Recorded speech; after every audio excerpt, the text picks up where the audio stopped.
So what we've done to kind of discipline ourselves is we come up with the general construction cost first, and then we set the ARV. So normally we do a couple of different price per square foot calculations, kind of quick math, and then we set the ARV because the ARV is the ARV. Now it's not an exact science, right? There's a lot of subjectivity to that, but we're gonna figure out what we think we can sell it for and how much it's gonna cost us to get there, and then how long we think that will take. And then we reverse engineer the purchase price. If you don't do that, then you kind of can manipulate or fudge the numbers a little bit. And those are the deals sometimes that you end up making $5,000 or $10,000 on and spend a lot of time, a lot of stress. I think Corey brings up a good point too, just like you really have to stick to that budget too. I mean, you can love an area, you really want to stay in that, and you really understand that neighborhood, you've been in it entrenched for like 10 years, whatever the case is. But I do think just like taking a step back and really understanding like what you've been into in terms of like the budget and the original sales price too, because you know timing is everything in regards to like really getting that extra equity into the home right out of the gate. Especially if a home's been sitting 30, 40 days, a lot of times that's kind of where that sweet spot where we'll go in and hammer them on the price. Or, you know, if it's late July, early August timeframe, you know, there's a lot of people that are on vacation, or November through early January. It's another chunk of time that we kind of like really go after certain homes that are sitting on the market. So. Yeah, like the one you got, Rob Gore, right? Yeah. That was on the market for 60, 80 days. We had offered him $450. They rejected it. It was hanging out there at $575 and then $550. Yeah. And ultimately got it for $455. Mm-hmm. So that's one thing. Like, once a new house hits the market, it's a good deal. It usually goes in 24 to 72 hours. Like Eric has mentioned, sometimes the seller's unrealistic at first, so you can come in and kind of track it. And ultimately, like we had made an offer on that house we were talking about. They said no, so we watched it. 30 days later, we submitted the same offer for a client, and they came down 95 grand. So you never know where the seller's at financially, where their motivation is. But ultimately, I liked that house in Old Town. We liked a lot about it. It was a simple project for us, but the numbers didn't work where the sellers were digging in originally. And so just don't fall in love with the deal. Like the path is in the math. And so this spreadsheet we've built, we've rebuilt, we've tweaked over the years. And it's not perfect, but if this were it's on our laptop, which I can show you, it's actually color coordinated. So the yellow cells are the major ones. And then we go in and basically input those. And then the rest of it's a formula that calculates for us. But the big ones to look at, obviously, are the purchase price is always number one. I know somebody had that question earlier. Sales price is about as important as the purchase price. Those ones go hand in hand. Renovation costs, you really can't cheat. You can, a lot of times too, what I've found over the years is people tend to underestimate the renovation costs to make the numbers work. They kind of are what they are. The more you do it, the more you know what you're getting into. And then keep in mind, like, if this were my house, I would probably put an extra 50K of touches and finishes into it, but this is an investment. So everything that you do, you kind of have to keep an ROI in mind. This isn't a forever home. This isn't a custom home. So you want to put out what looks like a custom project to stay budget friendly. So just remember when you're making these decisions, a lot of our investor clients we work with, especially their first and second time, fall in love with the house. They fall in love with the project. We had one in Reston that they put almost $300,000 into the renovation that should have been about a $200,000 renovation. And it was a beautiful house, but they over-improved for the neighborhood. Fall market came last year, and the market flattened out and came down. They basically made like $8,000 on that project and put $300,000 into it. But ultimately, they treated it like it was their own personal home, and they kind of went wild with the finishes and the layout. And it looked beautiful, but they over-improved for the lot and for the neighborhood. Like I mentioned earlier here, this neighborhood supports a $1.5, $1.6 million home if it were on a quieter street. The street is what holds us back here, even though the location doesn't. So just knowing all those kind of external factors and knowing like what the highest and best use of the house is kind of what we throw these numbers into that. But does that make sense? Before I dig more into the numbers, does that make sense? Well, I'm going to reiterate one more time too. I mean, again, if you really see a great home, you know, this gem, this diamond, you're like, I'm going to capitalize on this, and you know, like you're trying to get all your ducks in a row. But I think that's the biggest hurdle too. Is there will be more homes if we can reiterate that. Yeah, you know, like, there's always another deal. Absolutely. Don't chase it. Yeah, so going back to like what you guys were saying, and Eric was saying, you make your money when you buy. So originally we were very conservative on an ARV of 875 to 900. The comps were actually showing us 950 to 975 at the time, but we bought this at a time where the market was depreciating, not appreciating. And so what we were saying at that point is we're gonna buy, but if we think it's gonna sell for 950, we're gonna underwrite this at a 5% depreciation year over year. So that's a $47,500 depreciation. And so that's why kind of we backed into that $900,000 number. saying the market could fall 8%, the market could go up 3%, or it could stay flat. But we felt pretty confident that based on what we were seeing in supply and demand, but as a realtor, that was a pretty scary time, right? September, October, November, it was brutal. So we're like, we'll buy, but we're just going to buy conservatively with those parameters. I bumped my construction costs about 20%, 25% over normally what I would have when I was putting my offer in. And you see now we're targeting $1 million. I mentioned earlier, to Tim's surprise, that we're hoping to get like $1.05 million, maybe. I haven't seen the basement of the attic. Okay, all right. It was like one level. Yeah. I was like, what is this? This is a Vienna expert right here. But yeah, so I think we should get north of $1 million based on the recent comps. And so with that, we track the comps very closely during the process. We're watching, and I walk through every house that's in the neighborhood that hits the market, so we know what we're competing against. And so that's where you can make those little decisions. Do we do the attic? Do we do the sunroom? Do we do a patio?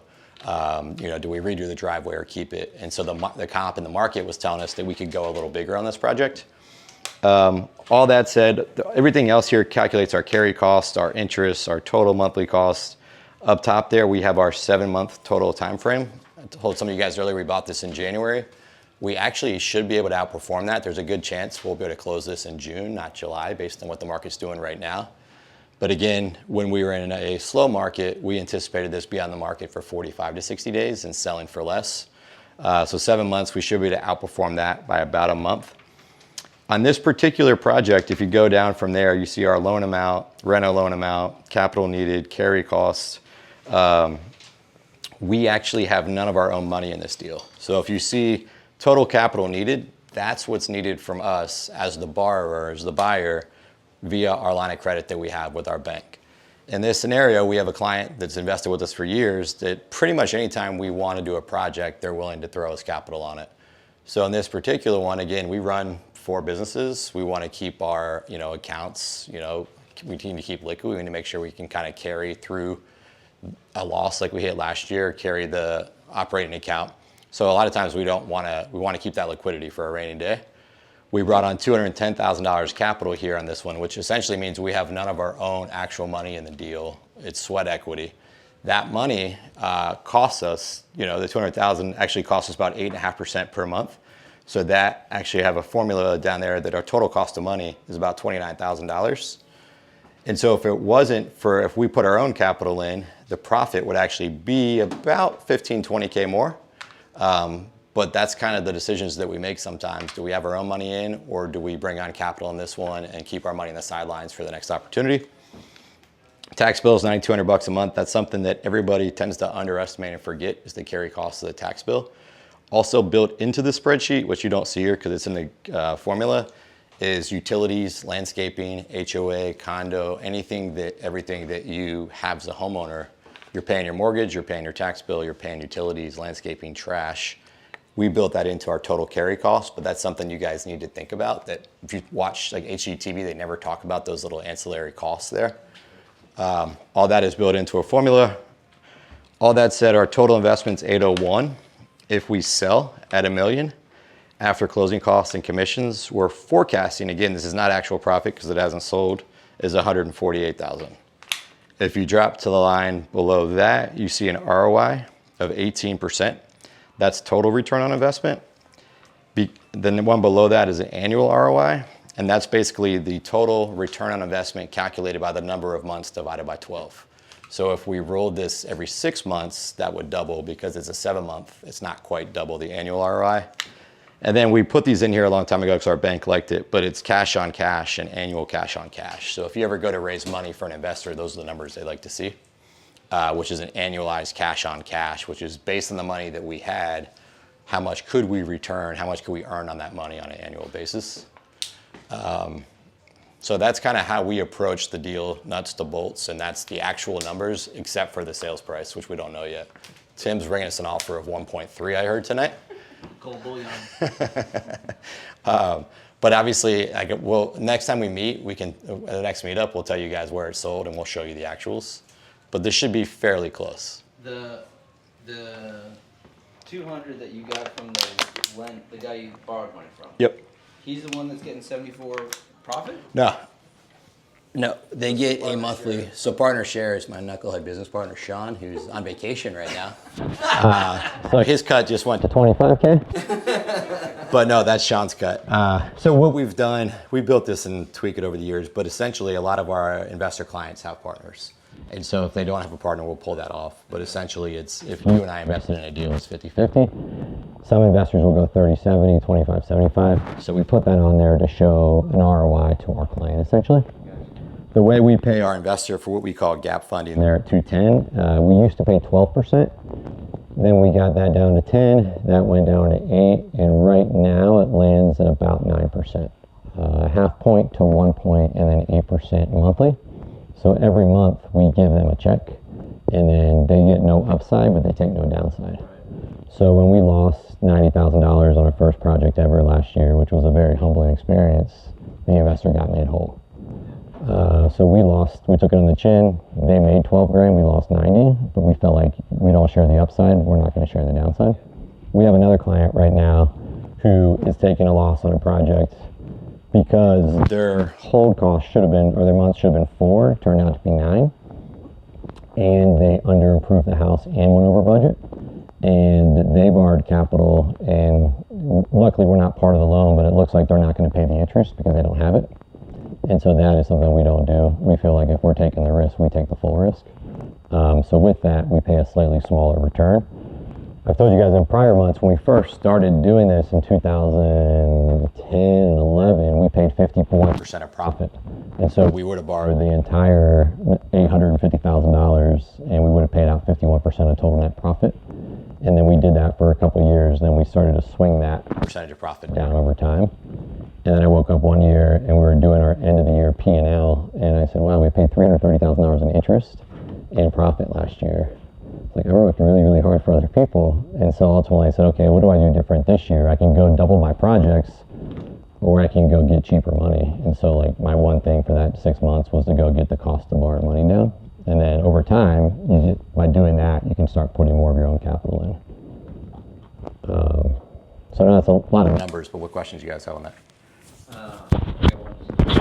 When you pull a partner in and out, you guys have the LLC just for the renovation business, right? Yeah. So you're doing this all under its own LLC? Correct. How do you, what's the mechanism for identifying what percentage of ownership or the loan? It's just a loan at that point. They're not actually a percent owner because you guys aren't sharing Right. the upside. Yeah, yeah. Okay. So what we used to do is form a new LLC for each project. Then we evolved and said, okay, Tim, I'm going to run the project. I'm going to bring the deal. I'm going to manage the deal. I'm going to sell the deal. I'm going to bring a line of credit or hard money. And if you bring 25% down, you get 25% of the deal. Right. And that scenario would be a new LLC because we're partners on that. As of 7 or 8 years ago, 6 to 7 years ago, we switched it to where we have full ownership of the house, full control. Right. That was fun, except for one time we literally had, and two of these guys are agents, so I won't say names, but we had a 3-hour meeting about deciding on cabinet pulls, locations, and vanity knobs. And they were my partners in this deal, and I'm like, I literally can't do this. Like, if this is what we're doing every day, I never want to do this project again. Never made that many decisions that quickly. Right. And so if you get partners that want to be hands-on, you can really bog yourself down. I know you guys just did a flip together as a team, right? Yeah, but like, how did that go? It was great. Reagan was in charge. Everybody had to sign everything, so it was like, hey, you want to do an amendment? You're like sending it DocuSign all over the world, and then for that settlement, everybody had to show up at the same time, and I'm like, this is dumb. How many partners did you have in the deal? We had 4. Okay.